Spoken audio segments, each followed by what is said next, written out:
What's going on, guys? Welcome back to another spiritual-based video. And as you can see, the topic is I know that he knows. I know that he knows. And guys, I want to start with a scripture. It's Jeremiah 29:11. And it says, "For I know the plans I have for you, declares the Lord.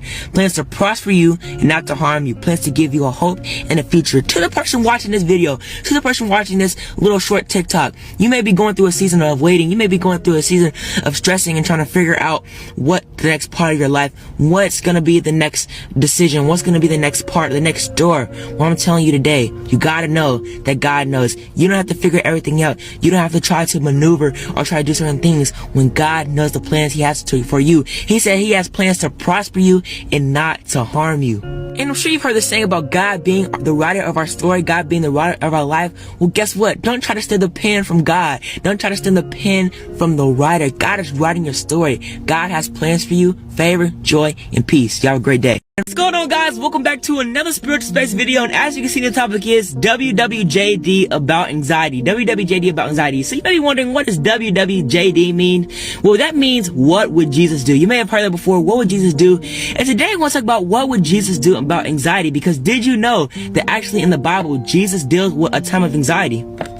And this happens right before Jesus is about to go to the cross. It says he prays at the Garden of Gethsemane, and it says he began to be sorrowful and troubled. And basically Jesus says, "My soul is very sorrowful, even to death. Remain here and watch with me."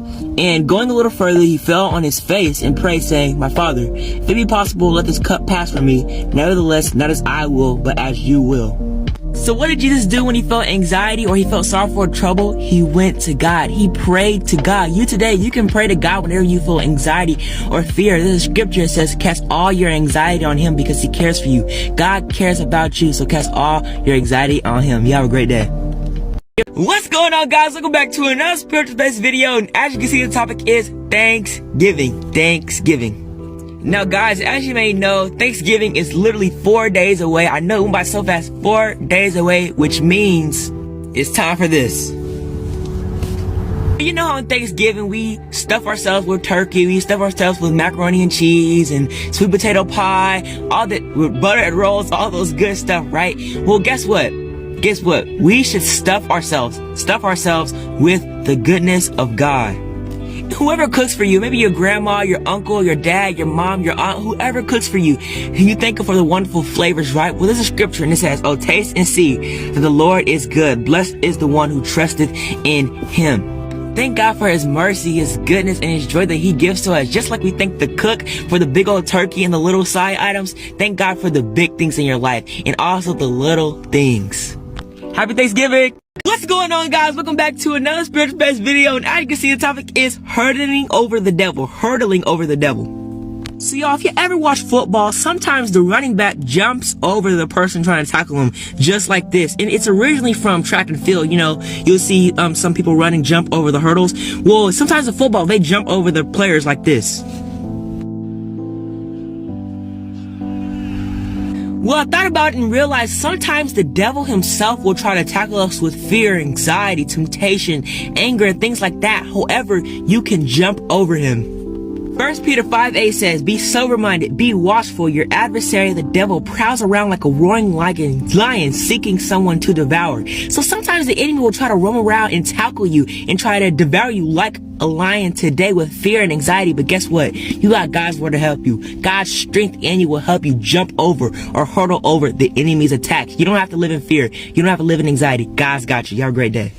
What's going on, guys? Welcome back to another spiritual-based video. And as you can see, the topic is God's strength is unbeatable. God's strength is unbeatable. And I want to start with a scripture, and it's Ephesians 6:10. You might have heard it before, and it says, "Finally, brethren, be strong in the Lord and in the power of his might."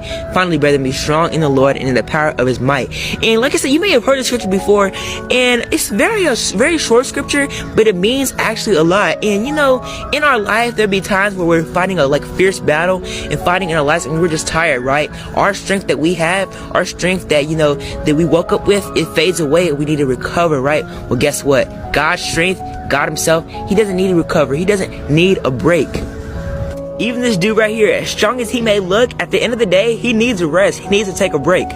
But guess who's there? God is. God is there to help you. His strength is made perfect in our weakness. No matter what you're facing, God is there. Be strong in the Lord and the power of his might. You have a great day.